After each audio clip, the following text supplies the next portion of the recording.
नमस्कार साथियों, स्वागत है आप सभी का आपकी अपनी पाठशाला पर। सोचिए आपके पास एक सुबह कॉल आए और आपसे पूछे कि भैया आप भूखे हैं। आपका जवाब होगा कि हाँ यार, लंच टाइम हो रहा है, भूख तो लगी है, बताइए क्या बात है, और कॉल कट जाए। समझ जाइएगा कि आपने भारत को शर्मिंदा कर दिया है। मैं ऐसा क्यों कह रहा हूं? क्योंकि आज एक ऐसी रिपोर्ट की चर्चा है जो तैयार की गई है इस प्रकार के कॉल से कि आपसे पूछा जा रहा है, हाँ भैया भूख लगी है? बोले हाँ भाई साहब लगी है, टाइमिंग हो गया है, हमारे लंच का, हमारे डिनर का, भूख लग गई है। बोले ठीक है। और ऐसे में जैसे अब नवरात्रि चल रही हो तो उस समय कोई पूछ ले तो हाँ भाई लग रही है, ठीक है। तो भाई ऐसे में अगर आपने जवाब दिया और आपके जैसे 3000 लोगों के फोन पे दिए गए जवाब से देश को पूरी दुनिया में शर्मिंदा होना पड़ गया। आगे से जब भी कोई फोन आए तो संभल कर जवाब दें, क्योंकि आपके गलत जवाब के चलते हो सकता है कि इंडिया की लिस्ट दुनिया में जैसे आज 3 अंक पर पहुंच गई है। 127 देशों में हमें 105वां सबसे बड़ा भूखा देश बताया गया है। कहा गया है कि भुखमरी के हालात यहां पर दुनिया के कुल 127 देशों में 105वें नंबर पर हैं। और तो और कहते होंगे आप दुनिया की 5वीं बड़ी इकोनॉमी, कहते होंगे कि हमने फलाने सिंह को अनाज भेजा, हमने उसको दवा भेजी, हमने उसकी मदद करी, लेकिन आप अपने जिनको मदद भेजते हैं उनसे भी ज्यादा भूखे हैं। आंसर यह है कि बांग्लादेश और नेपाल भी हमसे ऊपर हैं भाई।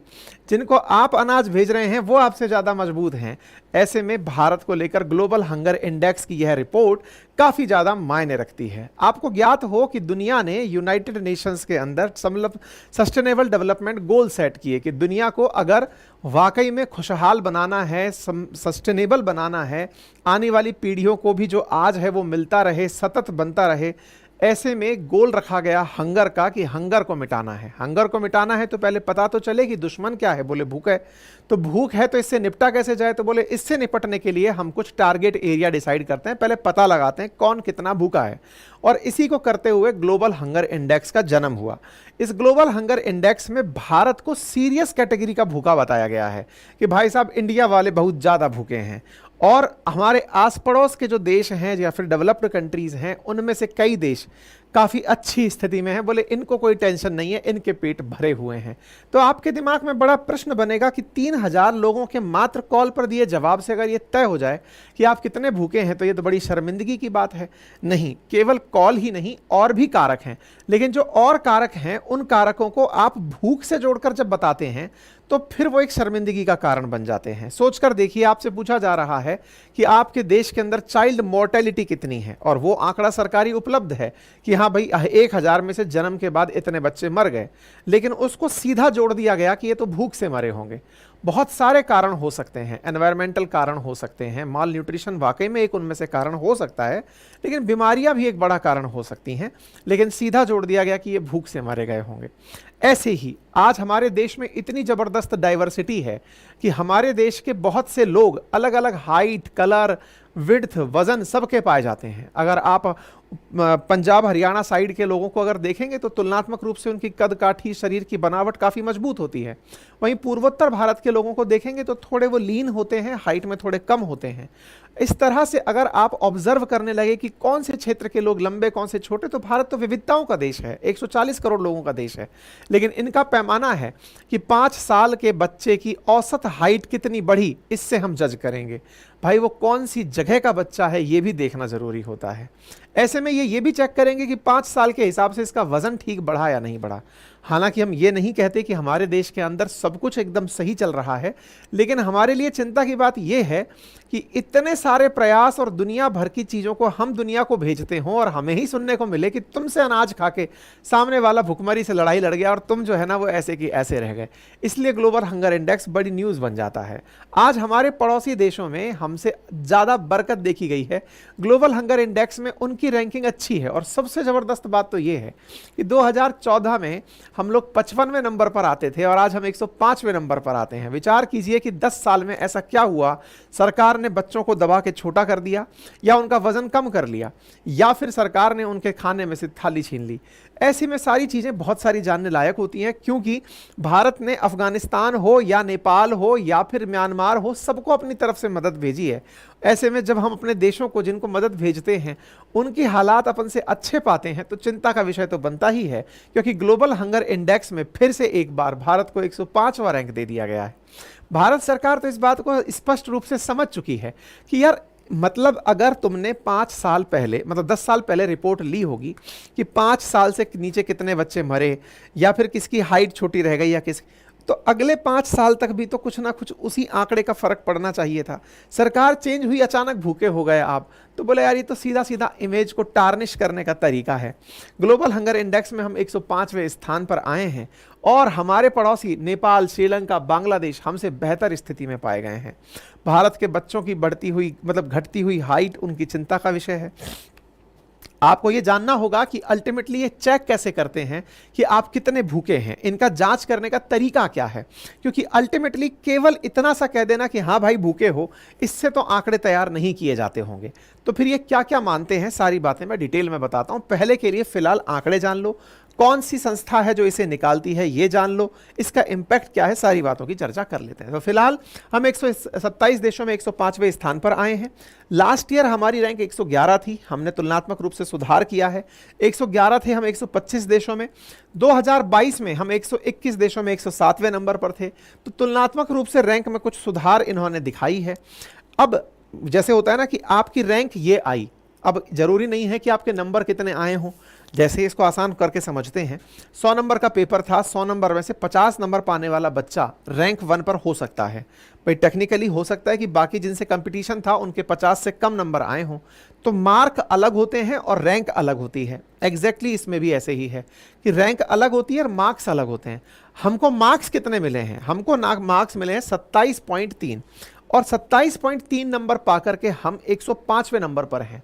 तो सर हमारे नंबर बढ़ने चाहिए थे कि घटने चाहिए थे, मतलब रैंक सुधारने के लिए क्या होगा? तो यहां पर रिवर्स चलता है। अगर आपके नंबर घट रहे हैं, यानी कि 27.3 अगर आपको स्कोर मिला है, अगर आप इसको 27.3 की जगह 26.3 कर लिए होते तो आपकी रैंक इंप्रूव हो गई होती, यानी कि आपका नंबर घटना यहां पर रैंक भी सुधारता है। ठीक है, अगर आप लेकर के इसको 5 तक पहुंच गए तो हो सकता है आप टॉपर कंट्री में आ जाएं, यानी कि आप उन देशों में शामिल हो जाएं जिनके पास भुखमरी नहीं है। ठीक है, पाकिस्तान और अफगानिस्तान केवल वो दो देश ऐसे हैं जो तुलनात्मक रूप से हमारे आसपास हैं। इस लिस्ट में हमें 27.3 नंबर मिले हैं। अगर हमारा आंकड़ा 35 नंबर क्रॉस कर जाता, यानी कि इस पेपर में आप 35 नंबर पा गए होते, तो आपकी स्थिति चिंताजनक, अलार्मिंग हो जाती। और अगर आप 50 से ज़्यादा नंबर पा गए होते तो आप एक्सट्रीम अलार्मिंग सिचुएशन में पहुंच जाते। फिलहाल हम सीरियस कैटेगरी में हैं और 34.9 अंक तक जब हमें मिलते रहेंगे इसके आंकड़ों में, हम तब तक सीरियस कैटेगरी के अंदर ही रहेंगे। इधर मिनिमम 20 तक हम सीरियस कैटेगरी में हैं, उससे नीचे मॉडरेट है और 10 से नीचे जो है वो लो को रखा गया है। तो 105वें अंक पाकर के हम लोग टिके हुए हैं। ये सारे देशों की लिस्ट है। अब आप में से कुछ लोग ऐसे होंगे जो ये देखना चाहेंगे कि सर टॉप किसने किया है, क्योंकि हम लोग अपने बारे में ये जानते हैं कि हमारे नंबर कम आए तो दुख होता है, लेकिन हमारे मित्र के नंबर ज़्यादा आ जाए तो और दुख होता है। तो चलिए आपको दिखा देते हैं कि मित्र है कि पड़ोसी है जो आपसे बढ़िया नंबर पा गया है। तो साहब यहां पर टॉप 20 देश ऐसे रखे गए हैं जिनके नंबर 5 से कम आए हैं। 5 से कम आए हैं, दैट मीन्स वो टॉपर हैं, टॉप 20 हैं। कौन से देश हैं? तो सबसे ऊपर है बेलारूस, लुकाशेंको वाला बेलारूस, यानी कि रशिया की आधी कटी रोटी, जो एनी टाइम जाना जाता है तानाशाही के लिए, वो बेलारूस, जिसके बारे में कहा जाता है कि यहां पर केवल एक ही आदमी है, लुकाशेंको, और जब से ये देश बना है तब से लेकर अब तक वो सरकार चला रहा है और वोटिंग भी उसके पक्ष में 99% होती है। तो यानी कि पूरी तरह से फ्रॉड काम चलता है। फिर भी उस देश के लोग सबसे ज्यादा तृप्त हैं, यानी उनको भूख नहीं है। भाई साहब बेलारूस इस लिस्ट में टॉप कर गया है। उसके बाद में टॉपर्स के लिस्ट में आता है बोस्निया और हर्जगोविना। हो सकता है आप में से कुछ लोग मैप में इसे लोकेट भी ना कर पाए कि ये कहाँ है। फिर आता है चिली, फिर आता है चाइना, हमारा पड़ोसी 140 करोड़ की बराबर आबादी रखने वाला देश। वहां कोई भूखा नहीं है, सब मोमोज खा के खुश हैं। इसके बाद में Costa Rica, Croatia, Estonia, Georgia, Hungary, नाम में हंगरी है लेकिन भाई साहब पेट भरा है, Kuwait, Latvia, Lithuania, Montenegro, North Macedonia, Romania, Russia, Serbia, Slovakia, Turkey, UAE, Uruguay और उज्बेकिस्तान। वो सेंट्रल एशियन कंट्रीज जो कि गरीबी के लिए चर्चित होते हैं, वो हमसे ज्यादा पेट भरे हुए पाते हैं, उनके पास में कोई भुखमरी नहीं है। टेक्निकली अगर आप ऑब्जर्व करें तो ये सब वो देश हैं जो कि उत्तर की तरफ हैं, यहां पर लोगों की बिल्ट नेचुरली स्ट्रांग होती है, इनकी हाइट अच्छी होती है, इनका सुडौल शरीर होता है, क्योंकि नॉर्थ की तरफ चलने पर ऐसा ऑब्जर्व किया गया है कि ये जो उत्तर की तरफ यूरोप में जो उत्तरी यूरोप वाला हिस्सा है, अक्सर ये सारे वही लोग हैं जो हाई कदकाठी वाले हैं, और ऐसे में ये लोग इनकी नज़र में भूखे नहीं हैं। अब आप पूछेंगे सर कदकाठी को आप भूख से क्यों जोड़ रहे हो? मैं इसलिए जोड़ रहा हूं क्योंकि कदकाठी भी इनका पैमाना है भूख को नापने का। इनका पैमाना जो है ना, उसे जानेंगे तो आप आश्चर्य करेंगे। इनके 4 पैमाने हैं भूख को नापने के। 4 पैमाने में पहला पैमाना है अंडर नरिशमेंट, कि आपके कितना कुपोषण का स्तर है। दूसरा है चाइल्ड वेस्टिंग और चाइल्ड स्टंटिंग। चाइल्ड स्टंटिंग का मतलब है कि 5 साल के बच्चे की जितनी हाइट होनी चाहिए थी उससे अगर कम रह गई तो चाइल्ड स्टंटिंग। चाइल्ड वेस्टिंग, जितना 5 साल के बच्चे का वजन होना चाहिए था उससे कम रह गया तो चाइल्ड वेस्टिंग। और जो चौथा क्राइटेरिया है इनका वो है वो कॉल। क्या भैया, सॉरी, चौथा जो तरीका है वो इनका वो है क्या बोलते हैं उसको, बच्चे का बचपन में मर जाना, चाइल्ड मोर्टेलिटी। कि अगर बच्चा 5 साल की उम्र से कम में कोई बच्चा पैदा हुआ और वो सरवाइव नहीं कर पाया तो चाइल्ड मोर्टेलिटी। ठीक है, तो ये 4 फैक्टर्स हैं जिन्हें जांच करके ये लोग अपना रिपोर्ट कार्ड तैयार करते हैं। इनमें से जो आंकड़े हैं ना वो इस तरह से दिए जाते हैं इनके द्वारा। 1/3 मैटर करता है अंडर नरिशमेंट, कि भूखे हो। वो जो 3000 लोगों को गैलप के थ्रू कॉल आता है जिसमें वो पूछता है कि भाई साहब भूख लगी है, और आपने कह दिया हाँ, तो आप समझिए कि उस 100 नंबर के पेपर में से 33 नंबर का क्वेश्चन तो आपने फोन पर ही गलत करवा दिया, मतलब फोन पर ही बता दिया कि आप भूखे हो। बाकी जो हिस्से हैं उनमें से दूसरा, तीसरा, चौथा, मैं आपको पहले यहां पर बता ही देता हूं कैसे ये लोग डिसाइड करते हैं। बड़ा ही मतलब आप लोगों को जानना इसलिए जरूरी है क्योंकि अपना हाल क्या है ये कोई और बता रहा है। यानी कि ग्लोबल हंगर इंडेक्स में 4 पैमाने इन लोगों ने रखे हैं, और उन 4 पैमानों को जब हम देखते हैं तो हमारे लिए बड़ा ही विचित्र होता है। मतलब इसमें जो नंबर मिला हमें वो नंबर दुनिया में कहां डला है ये देखना बड़ा होता है। तो पहला ये पूछते हैं कि साहब आप माल न्यूट्रिशन के शिकार हो क्या, भूख लगी है क्या? तो ये भूख लगी है ये जानकारी भी आपसे फोन करके पूछते हैं, और फोन करती है गैलप नाम की एजेंसी, और वो करती है 3000 लोगों को कॉल, और कॉल करके जानकारी लेती है। यहां से इसका कितना स्कोर होता है, आपके 100% स्कोर में 1/3 ये मैटर करता है। इसके बाद नंबर 2 पर मतलब मैटर करता है, और वो है चाइल्ड स्टंटिंग। और चाइल्ड स्टंटिंग के अंदर क्या होता है कि बच्चे को अपनी उम्र के हिसाब से हाइट मिली कि नहीं मिली। 5 साल तक का अगर कोई बच्चा है और उसकी जो हाइट है वो हाइट 5 साल के औसत बच्चे जितनी है कि नहीं है, उसको चाइल्ड स्टंटिंग कहा गया है। ये 1/6 अंक लेता है, यानी कि 100 नंबर के पेपर में ये 1/6 हिस्सा इसका है, मतलब कि 17-18 नंबर के आसपास इसको मैटर मिलता है।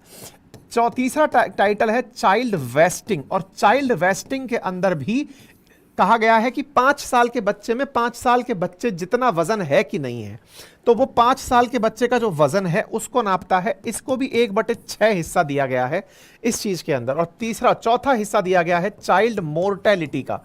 ये आंकड़ा ही केवल एक ऐसा आंकड़ा है जिससे आप देश का वाकई में सेहत जांच सकते हो, और इसको 1/3 नंबर दिया गया है। मतलब कि 1000 जीवित बच्चों में से 5 साल तक पहुंचते हुए कितने बच्चे मर गए, और यह आंकड़ा हमारा बहुत कम है, 2.9 के आसपास हमारा यह आंकड़ा पहुंच चुका है। ठीक है, अच्छा, ऐसे में अब आप सोचिए 1/3, 1/6, 1/6, 1/6, 1/3, ठीक है, ये तो फोन करके पूछ लिया। इन दोनों को नापने का तरीका कि साहब आपके बच्चों की हाइट कम है, भाई हमारे पूरे देश में आप कैसे इस चीज को जज कर लोगे कि कौन सी तरफ की हाइट अच्छी है? हमारी सेना तक में भी इस चीज का ध्यान रखा जाता है कि कौन से क्षेत्र के लोगों की हाइट कम होती है, और उनके हिसाब से उनके क्राइटेरिया को भी कम रखा जाता है कि हाँ भाई इनके लिए इस हाइट के क्राइटेरिया को कम रखा जाएगा। लेकिन इन्होंने एक जर्नलाइज क्राइटेरिया बना दिया। ऐसे ही चाइल्ड वेस्टिंग मतलब वजन भी हमारे देश में अलग अलग क्षेत्र के लोगों में अलग अलग होता है। मैंने जैसे आपसे शुरुआत में कहा, उत्तर भारत की तरफ हरियाणा, पंजाब, राजस्थान, यहां आप आएंगे तो लोगों की हाइट भी और वजन भी तुलनात्मक रूप से ज़्यादा मिलता है। वहीं पूर्वोत्तर की तरफ आप चलेंगे तो लोगों का शरीर पतला है और लोगों की हाइट कम है। ऐसे में ये चाइल्ड वेस्टिंग के अंदर सैंपल को आप कैसे काउंट करेंगे? हमारा देश दुनिया के और देशों की तरह एकदम मतलब यूनानिमस नहीं है, हमारे यहाँ डाइवर्सिटी बहुत ज्यादा है, हर तरह की डाइवर्सिटी है, लेकिन ये साहब इसको भी मानते हैं। फिर है चाइल्ड मोर्टेलिटी, इस आंकड़े को मिला लो पूरे देश में, सरकार को जज करना होता है तो इस आंकड़े पे करो। इंटरेस्टिंग बात क्या है कि इनके आंकड़े बहुत ही ड्रास्टिक तरीके से, हम 55वीं रैंक पर थे 2014 में और अब हम 105वीं रैंक पर हैं। मतलब पहले हम भूखे नहीं थे, अचानक भूखे हो गए। तो अब सोचने वाली बात यह है, अचानक भूखे हो गए तो कहां से पता चला होगा? एक फिगर जो है वो आपके पास ये वाला कि हमारे कितने बच्चे मर रहे हैं, बच्चों के मरने में हमारे कमी आई है, चलो अच्छी बात है। ये जो हाइट घटना है, अब सरकार तो घटाएगी नहीं कि लो आपको प्रेस कर दिया, लेकिन इन समझदारों का क्या कहना है वो सुनो कि बच्चे की हाइट क्यों घटती है या बच्चे का वजन क्यों नहीं बढ़ता। इसके पीछे लॉजिक क्या दिया जाता है कि बोले बच्चा जब पैदा होता है ना तो अपनी मां का दूध पीता है, मां के पास रहता है, जिस तरह का खान पान वो खाएगा उसी से उसकी हाइट और लेंथ मानी जाएगी। ये सच भी है कि स्टंटिंग और वेस्टिंग पे उसके पोषण का बहुत असर पड़ता है, लेकिन क्या केवल पोषण का ही असर पड़ता है? ये बहुत बड़ा कारण है। मान लीजिए कि आपसे यह कहा जाए कि जिस क्षेत्र में बच्चों की हाइट बढ़ती नहीं है, आप उनको खूब खिलाकर देख लीजिए, क्या उनकी हाइट बढ़ जाएगी? नहीं। कुछ चीजों में जीन्स का भी फर्क होता है, केवल खिलाना ही फैक्टर हो ये इकलौता फैक्टर नहीं हो सकता। हां, लेकिन यह भी सत्य है कि जब बच्चों को प्रॉपर आहार नहीं मिलता तो उनकी जितनी हाइट हेल्थ बढ़नी चाहिए थी उतनी नहीं बढ़ती है। और इस मामले में इनका कहना है कि हम बच्चों को पैमाना इसलिए मानते हैं क्योंकि उनकी माताओं ने अगर सही से पोषण नहीं लिया होगा तो फिर बच्चों की हाइट हेल्थ कैसे बढ़ेगी? माताओं ने पोषण नहीं लिया होगा और माताएं जिस तरह का मतलब जिस तरह से अगर वो एनीमिक हैं या वो अल्प पोषण का शिकार हैं तो बच्चों पर उसका असर देखने को मिलेगा। ठीक है साहब, ये दूसरा फैक्टर हुआ। और चीज 1/3 का जो फैक्टर है वो मैंने आपको बता दिया कि ये लोग कैसे जज करते हैं। ठीक है, आइए थोड़ा और देख लेते हैं कौन से देश हैं। तो अब आपके सामने और देश यहां पर दिख रहे हैं जो आपसे बढ़िया हैं, और अपना तो लिस्ट में नाम यहां आ रखा है। देखो ये रहा 105वें नंबर पर इंडिया दिखाई दे रहा होगा, और नहीं भी दिखाई दे रहा तो मेरा कहना मान लो कि ये रहा इंडिया। हमसे ऊपर वाले देश देख लेते हैं। आओ साहब, हमसे ऊपर में इन्होंने इथोपिया रखा हुआ है, हॉर्न ऑफ अफ्रीका वाला देश, जिस जगह को लोग इसलिए कंसीडर करते हैं कि यहां एनी टाइम सिविल वॉर चलता रहता है। अफ्रीकी कंट्री, ये हमसे ऊपर है। रवांडा, जो कि लोगों को इसलिए अपने यहां पर बुला रहा है ब्रिटेन से कि वो लोग ब्रिटेन से पैसा देंगे, ब्रिटेन के शरणार्थी यहां आकर रहेंगे तो ये लोग पैसा कमा लेंगे। इस गरीब देश के भी हालात हमसे बढ़िया हैं। हमसे बढ़िया और कौन सा है? बेनिन, बुर्किना फासो, मतलब वो देश जिनके ऊपर हर दुनिया की संस्था ट्राई कर रही है कि इनको कुछ खिला पिला दो तो स्वस्थ हो जाएं। माली, कोंगो, मतलब जो दुनिया भर में केवल इसलिए जाने जाते हैं कि इनके पोषण के हालात बहुत बुरे हैं, वो हमसे ऊपर दिखाई दे रहे हैं। मालावी के तो हालत ही ये हैं कि इसको तो गेहूं भारत भेजता है कि भाई इनके भुखमरी के हालात है, चलो खाना भेज देते हैं। जिबूती, जो समुद्री जहाजों को लूट कर काम चला रहा है, उसके हालात हमसे बढ़िया है यार। मतलब मैं तो केवल और तो नाम चलो फिर भी जिनको आप जानते हो, जिन्हें देख करके। बांग्लादेश, क्या ही बोलें, अब इसके बारे में बोलने लायक है नहीं, इतना ज्यादा कवर कर रखा है। जिनको आप जानते हो उन देशों की अगर मैं बात करूं आपके सामने, म्यांमार, पड़ोसी, जब कोई स्थिरता का लेना देना नहीं, ये लोग हमसे ऊपर डले हुए हैं। और तो और ताजिकिस्तान, घाना, इजिप्ट, अफ्रीकी कंट्री, ये हमसे ऊपर डले हुए हैं। और कौन सा कंट्री है साहब? Jordan, Ecuador, Sri Lanka. श्रीलंका तो 56वें पायदान पर आ रखा है भाई साहब। मतलब हालात ऐसे हैं कि क्या ही देखा जाए जिन देशों को देखने के बाद में। और तो और यार, मतलब इससे ज्यादा तो क्या होगा, जिस देश पर इजराइल बड़ा ही जबरदस्त तरीके से ट्रीटमेंट दे रहा हो, इतने सारे लोग वहां से देश छोड़कर भाग रहे हों, उसके अंदर भी भुखमरी के हालात नहीं बताए। बताओ, मतलब लेबनान हमसे ऊपर डला हुआ है, इससे बड़ी बात आपके लिए क्या होगी? ये बात तो फिर जचने वाली बात तो लगती नहीं है भाई। बाकी तो चलो खैर ठीक है, जिनको आप नहीं जानते, लेकिन जिनकी चर्चा सुनते हैं मैं उनको आपके साथ में लेकर के आ गया हूं। तो अब आपके दिमाग में आएगा कि सर है कौन ये महानुभाव जो ऐसी रैंकिंग निकालते हैं? तो भाई साहब ये निकालते हैं world hunger health concern world wide और international food policy research institute, इनके द्वारा मिलकर के ये रैंक निकाली जाती है। तो भाई साहब इसको 2006 से निकाला जा रहा है। इसको निकालने के लिए अंतरराष्ट्रीय खाद्य नीति अनुसंधान संस्थान, जर्मनी के अंदर स्थित है वर्ल्ड हंगर हेल्थ नाम की संस्थान, इनके द्वारा मिलकर के निकाला जाता है। बच्चों के अंदर ये ग्लोबल हंगर इंडेक्स निकाल करके दुनिया के देशों को बताते हैं कि देखो क्या हो रहा है। 1960 के दशक में बनी हुई यह संस्था थी, जिसमें से जो कंसर्न वर्ल्ड वाइड है ये आयरलैंड की संस्था है और वेल्ट हंगर हिल्फ जो है वो जर्मनी की संस्था है। इसके अंदर टीम मेंबर्स में food and nutrition, security, development, economic, political science background के कंसल्टेंट रखे जाते हैं। इनके साथ में ये centre for development research, Bonn university, German international food research institute, Washington DC America, Germany के एकेडमिक एक्सपर्ट्स को ये लोग साझा करते हैं और इस प्रकार से ये अपनी रैंक निकालते हैं। ये 4 फैक्टर हैं, under nourishment, child stunting, child wasting, child mortality, इनसे ये स्कोर निकालते हैं और इस स्कोर के अंदर कोई यहां आया हुआ है तो वो भारत है जो सीरियस कैटेगरी में है, उससे ऊपर अलार्मिंग और एक्सट्रीम कंडीशंस में लोग आते हैं। ठीक है, क्या क्या कारक होते हैं वो मैंने बता दिया। अब भारत के विषय में इन लोगों का कहना यह है कि भारत में जो कुपोषण की आबादी है वो 13.7% है। 5 साल के बच्चे जिनकी हाइट कम रह गई वो 35.5% बच्चे ऐसे हैं जिनकी हाइट कम रह गई। और ये बात सच भी, देखो ऐसा नहीं है, आज के समय पर रियल में ऐसा नोटिस हुआ है एनवायरमेंटल फैक्टर्स की वजह से बच्चों की हाइट कम रहने लगी है। तुलनात्मक रूप से आप खुद भी नोटिस करते होंगे, एक जनरेशन आपको अब ऐसी दिख रही है जो तुलनात्मक रूप से कम हाइट की है। खूब अच्छे घरों में जन्म लेने वाले बच्चे, खूब खाना पीना खाने वाले बच्चे, उनकी हाइट भी कम ऑब्जर्व हो रही है। लेकिन ये जर्नलाइज डेटा निकालते हैं। 5 साल से कम उम्र के बच्चे जिनका वजन कम है उनका डेटा, 5 साल से कम उम्र के बच्चे जो जान गंवा देते हैं, जिसके बारे में चाइल्ड मोर्टेलिटी मैंने कहा था, वो 2.9 है।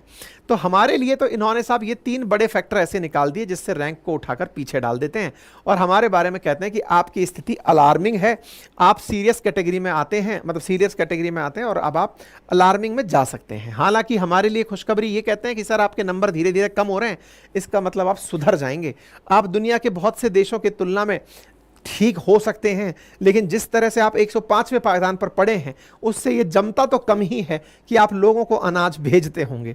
हमारे देश में पता नहीं सरकारें हमें ही बेवकूफ़ बना रही होती हैं क्या, आए दिन सुर्खियां आती हैं हमारे यहाँ तो साहब हमने जिम्बाब्वे को अनाज भेजा, जाम्बिया को भेजा, मालावी को भेजा। अब देखिए इसका नाम है ना ग्लोबल भुखमरी इंडेक्स है, मतलब ग्लोबल हंगर इंडेक्स है। अब हंगर इंडेक्स में आप और हम तो खाना खाने से भूख का मतलब समझते हैं, लेकिन इन्होंने जो 3 फैक्टर अन्य निकाले, जैसे आप और मैं अगर कभी सीधे बैठकर बात कर रहे हों कि यार भूख से रिलेटेड इनमें से कौन सा पैमाना है, तो हम सबसे पहले कुपोषण को ही भूख से साइकोलॉजिकली रिलेट कर पाएंगे।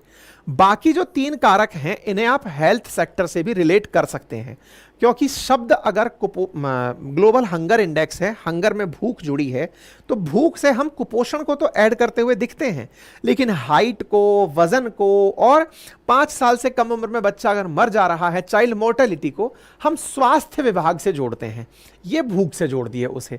तो शब्द सुनने में जो है वो भूख के साथ जाता नहीं है, लेकिन ये लोग चलवा दिए तो अब क्या ही कर सकते हैं अपन। ठीक है साहब, चलिए खैर, भारत को मजा इसी बात पर आता है कि जिस मालावी को हमने अनाज भेजा हो वो हमसे ऊपर चल रहा है।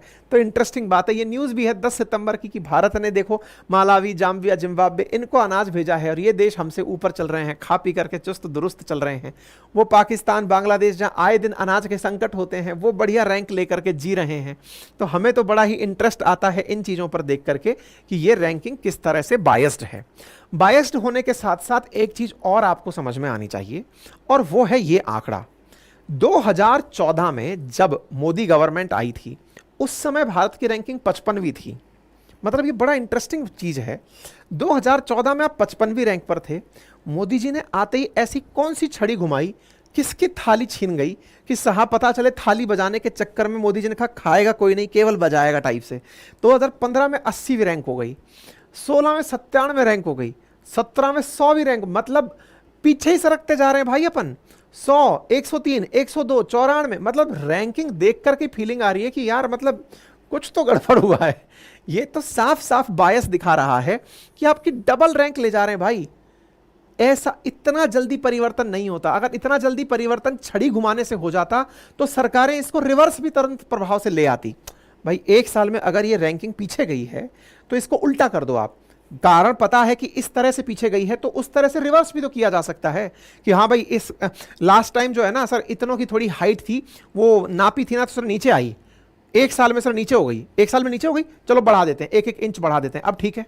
तो वो वाली बात भी नहीं है। तो लेकिन ये जब इस तरह की रैंकिंग देते हैं तो अपने आप में कई सवालिया निशान खड़े होते हैं, और इस बात पे पहले भी भारत सरकार क्वेश्चन उठाती रही है कि ये कैसे पॉसिबल है कि हमसे ऊपर हमारे पड़ोसी जिनको हम मदद भेजते हैं वो हमसे ऊपर हैं। पहले भी ऐसी रिपोर्ट्स के अंदर हमने काफ़ी बार चर्चाएं की हैं, मैंने भी हर बार जब जब ये रिपोर्ट आई है तब सेशन किया है, और मैंने यही कहा है कि हम भारत के लोग दुनिया के द्वारा दी जा रही रिपोर्ट्स से बहुत ज़्यादा प्रभावित होते हैं। दुनिया में 2-4 लोग मिलकर के, आप सोचो कि ये हंगर के बारे में तो ये फ़ोन करके रियल में पूछते हैं कि हाँ भाई साहब भूख लगी है टाइप से, 3000 लोगों का डेटा लेते हैं, उससे 1/3 सेक्शन ये डेवलप कर लेते हैं। 140 करोड़ लोगों में 3000 लोगों का डेटा ये बता रहा है, वो भी फ़ोन पर कि हाँ हमें भूख लगी है, तो साहब उसको भूखा घोषित कर दो। ये बड़ा ही विचित्र प्रकार की स्थिति है। इसके ऊपर खूब सारे राइटअप्स पहले भी लिखे जा चुके हैं, मैं सारी बात बता चुका हूँ। पिछली बार स्मृति ईरानी जी ने भी इस बात पर अपनी तरफ से टिप्पणी देते हुए कहा था कि भाई भूखा होना किसी से भी पूछोगे तो वो कह देगा। भारत के केस में आप अगर फोन करके पूछ रहे हैं 140 करोड़ के देश में कि आप भूख लगी है, तो फिर पूछने लायक नहीं। तो भारत सरकार पहले भी इसको रिजेक्ट करती रही है, हमने अपनी इसकी मेथोडोलॉजी पर भी चर्चाएं की हैं। लेकिन हाँ, ये बात भी सही है कि हमारे साथ में कुछ चैलेंजेस हैं। ऐसा नहीं है कि हमारे यहाँ चाइल्ड स्टंटिंग या चाइल्ड वेस्टिंग बड़ी दिक्कत नहीं है, लेकिन हमारे पैमाने उनको नापने के अलग हैं। हमारा तरीका हेल्थ डिपार्टमेंट जो है वो इनको नोट करता है। हमारे यहाँ पे पोषण ट्रैकर रिपोर्ट तैयार की जाती है, हमारे द्वारा सरकार के द्वारा बहुत से इनिशिएटिव शुरू किए गए हैं ताकि हम भूख को कंट्रोल कर सकें। हंगर सिचुएशन के लिए नेशनल फैमिली हेल्थ सर्वे के द्वारा अपना स्टैटिक्स जारी किया जाता है बाकायदा, जिसमें यह बताया जाता है कि हमारे यहाँ पर जो स्टंटिंग है वो घटी है, 38.4 से 35.5 आई है। हमारे यहाँ जो वेस्टिंग है वो 21% से लेकर 19.3% पर आ गई है। इसका मतलब हमारे देश में लगातार आंकड़े सुधर रहे हैं, लेकिन ये आंकड़े हमारे बिगाड़ते चले जा रहे हैं। इंटरेस्टिंगली भारत के अंदर जो कैलोरिक फूड है, यानी कि जितनी कैलोरी एक व्यक्ति को खानी होती है, ब्रिक्स नेशंस में सबसे सस्ता उपलब्ध है। हालांकि हमारे देश में कैलोरी को मतलब पूरी तरह से पूरा होता हुआ पाना भी एक अपने आप में बड़ा चैलेंज है। हमारे देश में जनसंख्या, जलवायु परिवर्तन, नीतियों के प्रभावी क्रियान्वयन में दिक्कत, अवेयरनेस की कमी, ऐसे बहुत से कारक हैं जो हमारी भूख के लिए जिम्मेदार हैं। हम किसी भी तरह से ये नहीं मान सकते कि हमारे देश में भूखमरी नहीं है। हर देश में जो भी डेवलपिंग है वो इन्हीं बेसिक चुनौतियों से लड़ाई लड़ रहा है, लेकिन हमारी तुलना उन देशों से है कि ये कैसे संभव है। आपके आंकड़ों में अगर इन चीज़ों को आप सेट करें तो ज़्यादा अच्छा होगा। खैर, फिलहाल के लिए सरकार के अपने स्तर पर काफ़ी सारे प्रयास हैं और सरकार निरंतर इसमें प्रयास कर रही है। ये सारा कंटेंट आपको हमारी वेबसाइट पर मिल जाएगा, अपनी पाठशाला.com पर। ठीक है, अच्छा, एक ज़बरदस्त सूचना आप लोगों के लिए, आप उस पर अपनी राय दीजिएगा, क्योंकि अब चूंकि मैं सरकारी नौकरी छोड़ चुका हूं और सरकारी नौकरी छोड़ने के बाद अब मेरे पास पढ़ाना ही जो मेरा अपना पैशन है उसे फॉलो करने का ही मन है, और पैशन है उसको फॉलो करना है। तो इसके लिए मैंने बहुत से आइडियाज़ अपने दिमाग में लाए हैं कि मैं कैसे एजुकेशन को, क्योंकि जब मैं ऑफलाइन में पढ़ाता था और अब जो ऑनलाइन में पढ़ा रहा हूं, तो उसमें कैसे बेस्ट तरीकों को मैं इम्प्लीमेंट कर सकता हूं, उस पर मेरा विचार चल रहा है। आप लोग अपनी राय हमें कमेंट बॉक्स में भेज सकते हैं। मेरे दिमाग में एक आइडिया चल रहा है सब्जेक्ट वाइज क्लासेस लाने का, क्योंकि बहुत से लोग चाहे कॉम्पिटिटिव एग्जाम की तैयारी कर रहे हैं या नहीं कर रहे हैं, बहुत से लोग ऐसे हैं जिन्हें सब्जेक्ट्स की नॉलेज होना बहुत ज़रूरी है। जैसे भारत के अंदर जब चुनाव होते हैं तो चुनाव के अंदर कैसे विधानसभा, लोकसभा, नागरिकता कानून, मूल अधिकार, संसद की व्यवस्था है ना, न्यायपालिका, ये सब चीज़ें सबको पता होनी चाहिए। मेरा तो मिशन ही ये है एक तरीके से कि जीएस जो है ना, ये जो ह्यूमैनिटीज़ के सब्जेक्ट हैं, ये केवल कॉम्पिटिटिव एग्जाम्स में नहीं पूरे देश में पढ़ाए जाने चाहिए, ताकि हर देशवासी को ये पता हो कि किस तरह से सरकारें चलती हैं। एनीवे, तो फिलहाल के लिए मेरे दिमाग की मंशा ये है कि जिनको कॉम्पिटिटिव एग्जाम्स की तैयारी करनी है या नहीं भी करनी है, वो हमारे इन कोर्सेज़ को जब लें, तो कॉम्पिटिटिव बच्चों को ध्यान में रख करके ही मैं कोर्स लाना चाह रहा हूँ। और वो ये कि मान लीजिए आपका कोर्स लाए, कोर्स के साथ में मतलब क्लास के साथ में डेली जो पढ़ा दिया उसका डिस्कशन टेस्ट के रूप में लिया जाए, और जब अगले दिन आप क्लास में पहुँचें तो फिर आपके साथ में उस प्रॉपर तरीके को क्लास से पहले रोजाना सॉल्व करवाया जाए। एक होलिस्टिक प्लानिंग मैं कर रहा हूँ। आप लोग भी अपनी तरफ से आइडिया दीजिए कि कैसे ऑनलाइन कोर्सेज को और ज़्यादा इंटरेक्टिव और ज़्यादा इंटरेस्टिंग बनाकर प्रेजेंट किया जा सकता है ना।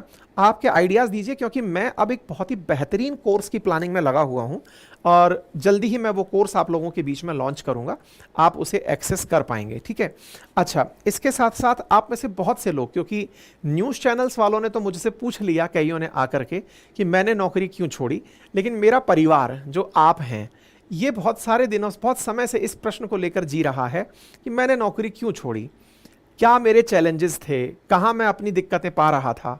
तो उन प्रश्नों के जवाब देने के लिए मैं आपके सामने भी आना चाहता हूं, और उसके लिए हम एक लाइव सेशन रखेंगे, और लाइव सेशन में लाइव इंटरेक्टिव सेशन रखेंगे। इंटरेक्टिव से मतलब है कि आपके कमेंट्स होंगे और मैं आपके कमेंट्स का जवाब दूंगा। संभवतया मैं प्रयास करूंगा कि आज शाम को ही हम अंकित इंस्पायर इंडिया पर एक सेशन इस तरह का रखें, क्योंकि मुझे ये महसूस हुआ, मैं बहुत सारे सोशल मीडिया पर जब कमेंट्स पढ़ा तो न्यूज़ चैनल्स में तो ये खबर है, पर मेरे अपने परिवार को ये खबर केवल न्यूज़ के माध्यम से है, उन्हें मेरे माध्यम से खबर नहीं है। तो आज फुर्सत में बैठकर बतियाने का मन है, तो मैं आपको कम्युनिटी के थ्रू या फिर किसी भी तरह से माध्यम से आपको सूचित कर दूंगा। संभवतया आज शाम को हम आपके सामने एक सेशन लाएंगे। आप अपने मन में बढ़िया बढ़िया प्रश्न बना लो, मैं इवेंट लगा देता हूं, आप अपने कमेंट्स में प्रश्न बता दो, या फिर ऐसा करते हैं कि लाइव में ही आकर आप पूछ लेना। आपके प्रश्नों के सभी के जवाब मैं देने का प्रयास करूंगा। ठीक रहेगा भाई? अल्टीमेटली तो आपके लिए आंसरेबल हूं ना मैं। तो आज शाम को मिलेंगे अंकित इंस्पायर इंडिया पर, टाइमिंग आपको बता दी जाएगी किस समय पर आपके साथ सेशन होगा। ठीक है, बाकी जो लोग रिकॉर्डेड बैच पढ़ने में इंटरेस्टेड हैं तो मेरा ही पढ़ाया हुआ history, geography, polity, economy GS foundation application पर उपलब्ध है। आरएएस का 16 सब्जेक्ट का कंप्लीट फाउंडेशन बैच उपलब्ध है रिकॉर्डेड फॉर्म में, आप उसे एक्सेस कर सकते हैं। मेरे अपने हैंड रिटन नोट्स जो मैंने खुद पढ़ाई के दौरान तैयार करवाए, अपनी टीम से बनवाए, वो सारे आपके लिए उपलब्ध हैं, आप उन्हें घर बैठे ऑर्डर कर सकते हैं। बाकी हमारी वेबसाइट पर आज शाम को एक फ्री टेस्ट है, आप जाकर उसे दे लें। हर एग्जाम्स को ध्यान में रखते हुए एवरी 2 डेज में आपका ये टेस्ट होता है। ठीक है, चलिए, थैंक यू सो मच।